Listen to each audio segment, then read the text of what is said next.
जय भीम दोस्तों, मेरा नाम है सनी तंवर और अंबेडकर साहेब यूट्यूब चैनल में आप सबका स्वागत है। तो दोस्तों, आज हम बात करेंगे डॉक्टर बी आर अम्बेडकर की बायोग्राफी के बारे में। तो मैं इस वीडियो में उनकी जो बायोग्राफी है उसको एक शॉर्ट डिस्क्रिप्शन में बताऊंगा। तो मेन पॉइंट्स उनके बारे में मैं इस वीडियो में बताऊंगा और अच्छे से बताऊंगा जो मेन चीज़ें हम सबको पता होनी चाहिए। कुछ ऐसी चीज़ें हैं जो शायद लोगों को नहीं पता है, तो मैं वो चीज़ें भी इस वीडियो में बताऊंगा आप लोगों को। तो चलिए बात करते हैं बाबा साहेब के बारे में। बाबा साहेब का जन्म महाव डिस्ट्रिक्ट जो मध्य प्रदेश में है वहाँ पे उनका हुआ था, जो कि 14 अप्रैल 1891 में हुआ था उनका जन्म। और उनके जो फादर थे वो सूबेदार थे ब्रिटिश आर्मी में, और उनकी जो मदर थी वो हाउसवाइफ थी। तो बाबा साहेब का जो नाम है भीमराव अंबेडकर, वो भीमराव रामजी अंबेडकर, वो उनकी माता और उनके फादर के नाम से जुड़ा था। और उनका जो सरनेम था वो अंबावदेकर था। तो उनके जो टीचर थे जब स्कूल में थे वो, तो उनके टीचर का नाम था महादेव अंबेडकर। तो महादेव अंबेडकर जी ने अपना सरनेम बाबा साहब को दिया था, तो उसके बाद से वो भीमराव अंबेडकर के नाम से जाने जाने लगे। अब मैं अगली बात करूंगा कि इतना इंटेलेक्चुअल और शार्प माइंडेड, और आप कह सकते हैं कि उन्होंने जो अपनी पीएचडी पूरी की, पीएचडी लोगों को 8-8 साल लगते हैं, 7-6 साल लगते हैं पीएचडी कंप्लीट करने में, बट उन्होंने 8 साल की जो पीएचडी थी वो 2 साल और 3 महीने में कंप्लीट करी। तो इससे आप ये अंदाज़ा लगा सकते हैं कि बाबा साहेब का जो दिमाग था वो कितना तेज़ था, वो कितना शार्प था। उन्होंने 9 लैंग्वेज उनको आती थी, 9 लैंग्वेज, जिसमें हिंदी, मराठी, गुजराती, पंजाबी और कई तरह की लैंग्वेज थी जो उनको अच्छे से आती थी। उन्होंने बुक्स भी लिखी काफ़ी ज़्यादा, 20 से ज़्यादा उनकी बुक्स हैं, जिसमें सबसे ज़्यादा जो चर्चा में रही वो जाति का विनाश, जिसको हम इंग्लिश में बोलते हैं एनिहिलेशन ऑफ कास्ट, और visa and the partition of Pakistan. तो ये काफ़ी सारी बुक्स थी जो उनकी काफ़ी चर्चा में रही। सबसे पहले उन्होंने एक न्यूज़पेपर खोला जब वो भारत में वापस आए लंदन से, तो उन्होंने एक पत्रिका शुरू करी। काफ़ी ज़्यादा उन्होंने सोशलिस्ट एक्टिविस्ट के तौर पे भी उन्होंने काम करा, लोगों को जगाने का। क्योंकि उस टाइम क्या था कि जो अपर कास्ट जो थी वो काफ़ी ज़्यादा लोगों को दबाती थी, और ये चीज़ तो हज़ारों सालों से चलता आ रहा था। और जो अपर कास्ट का जो वर्चस्व है वो लोअर कास्ट के ऊपर इतना हावी था कि वो खाने को, पीने को, धन इकट्ठा करने को, पानी पीने को, ये सब भी उनको सोचना पड़ता था।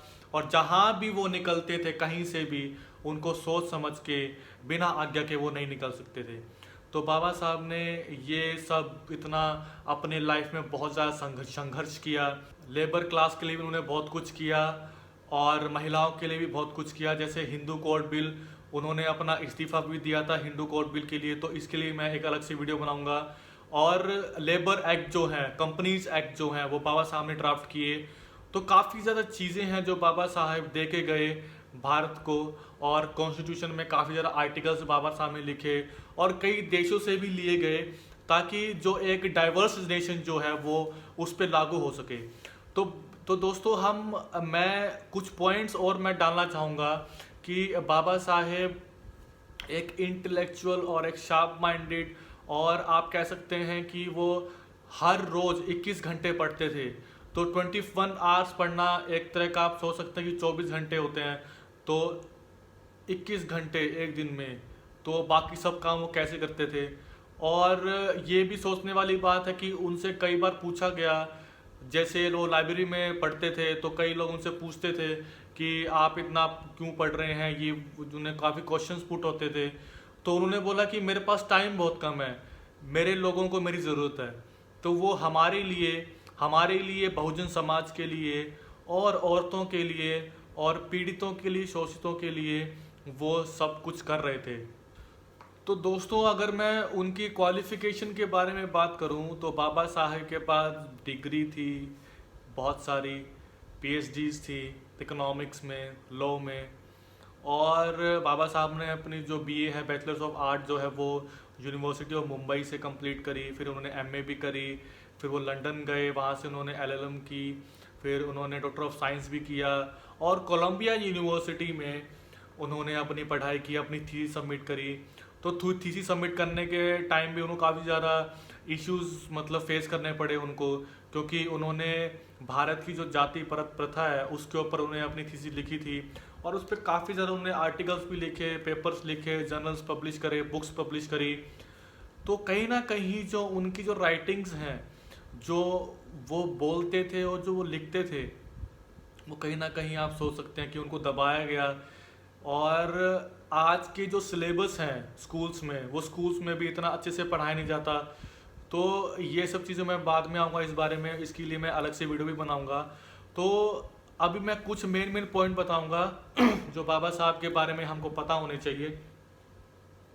सबसे पहली जो चीज़ है कि बाबा साहेब को एक नोबेल प्राइज विनर जो है, जिनका नाम है प्रोफेसर अमर्त्य सेन, उन्होंने ये कहा था कि डॉक्टर B.R. अम्बेडकर एक इकोनॉमिक्स के फादर हैं। तो ये बहुत बड़ी चीज़ थी उनके लिए। और उनको एक अवार्ड भी मिला था जो कि इंडियन ग्रेटेस्ट इंडियन का अवार्ड मिला था, जो कि 2012 में मिला था। और उससे पहले उनको भारत रत्न मिल चुका है 1990 में।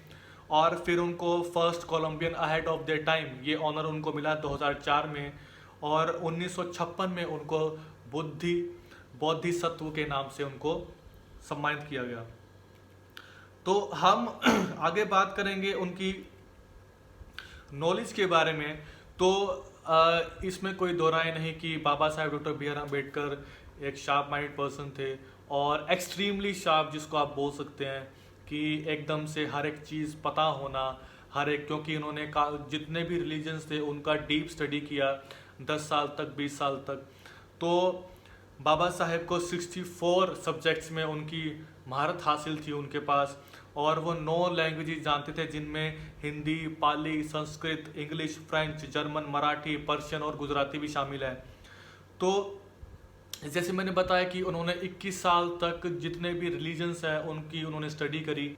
और बाबा साहेब के बारे में, जैसे महात्मा गांधी जो हैं उन्होंने सत्याग्रह किया था, लेकिन महात्मा गांधी की सत्याग्रह से पहले भी बाबा साहेब ने सत्याग्रह स्टार्ट किया था, जो कि 1928 में 1928-30 में तब उन्होंने सत्याग्रह स्टार्ट किया था। तो वर्ल्ड का पहला जो सत्याग्रह था वो बाबा साहब ने किया था पानी पीने के लिए। और उसके बाद उनको एक सबसे हाईएस्ट नंबर जो स्टैच्यूज हैं वर्ल्ड में वो बाबा साहेब के हैं। और जो उनकी एनिवर्सरी है, वो बर्थ एनिवर्सरी जो है बाबा साहेब की, वो पूरे विश्व में मनाई जाती है और भारत में भी मनाई जाती है सबसे ज़्यादा। तो बाबा साहेब इकलौते लॉयर थे, वो बैकवर्ड क्लास से। So he was the only one who was the first lawyer from backward class. और उसके बाद उनकी जो रैंकिंग के बारे में बात करें, तो उनकी जो रैंकिंग थी वो कोलंबिया यूनिवर्सिटी ने एक वर्ल्ड की जो टॉप 100 स्कॉलर्स हैं 2004 में, उनकी उन्होंने लिस्ट निकाली। और टॉप में, सबसे टॉप में जो पहला जो नाम था वो डॉक्टर भीमराव अंबेडकर का था। बाबा साहब ने अपने जीवन काल में 3 लोगों को अपना आइडल माना। तो एक जो थे लॉर्ड बुद्धा, जिसकी वो हमेशा ही तारीफ करते थे और हमेशा उनसे बहुत खुश थे, बुद्धिज़्म जो रिलीजन था उनसे। और उनके बाद संत कबीर जो है, और फिर महात्मा फूले। तो वो इन तीनों को अपना जो इंस्ट्रक्टर मानते थे अपनी लाइफ का। अब हम बात करेंगे, बाबा साहेब ने एक स्टैचू बनाया था लॉर्ड बुद्धा का। और वैसे नॉर्मली क्या होता है कि जो बुद्धा का जो स्टैचू है उसमें आंखें क्लोज होती है बुद्ध भगवान की, लेकिन उन्होंने जो स्टैचू बनाया था उसमें आंखें खुली थी, तो उन्होंने ये गिफ्ट किया था। और उसके बाद जो उनका जो पहला स्टैचू जो बनाया गया बाबा साहेब का, वो 1950 में बनाया गया और वो कोल्हापुर सिटी में बनाया गया। तो ये कुछ चीज़ें थी बाबा साहेब के जीवन के बारे में, और कुछ ऐसी चीज़ें थी जो काफ़ी लोगों को नहीं पता है बाबा साहब के बारे में। तो मुझे आशा करता हूँ कि आपको ये वीडियो अच्छी लगी होगी, और अगर आप ऐसी ही वीडियोस आगे देखना चाहते हैं तो मेरे चैनल को लाइक करें, शेयर करें और सब्सक्राइब करें। जय भीम।